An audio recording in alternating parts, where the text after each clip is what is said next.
بطولة ووان يعني في الفترات الأخيرة سمعنا إن القائمين عليها فيها يعني ليهم مشاكل مع الاتحاد المصري. مش مشاكل مع الاتحاد المصري، ما هو ووان مش اتحاد، ووان دي شركة فيها ناس فوق راسنا، ناس بتدير الشركة، بتعمل مكملات غذائية وبتعمل أنشطة وبتعمل كتر ألف خير. الناس دي اتصلوا بيا قالوا لي احنا عاوزين نعمل البطولة الفلانية تحت رعاية الاتحاد الدولي. أنا تقدمت لرئيس الاتحاد الكويتي والرئيس الاتحاد الدولي، قلت لهم الناس دي هتعمل بطولة فيها مكافآت كبيرة للعيبة وعاوزين يعملوا النشاط دهوت تحت رعاية الاتحاد الدولي.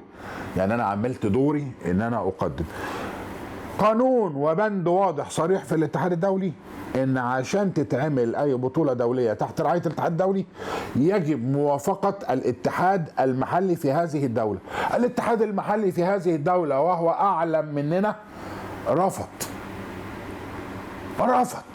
حاولنا رفض، وهو صاحب القرار ونظم بطولة على اعلى مستوى في الكويت، وعمم ان هذه البطولة مش واخده موافقه من الاتحاد الدولي، وان اللي هيشارك فيها هيطبق عليه لائحه الاتحاد الدولي من حيث الايقافات.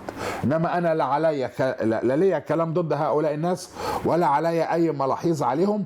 انا راجل بطبق القانون وليا صفتي اللي بتجبرني ان اطبق القانون.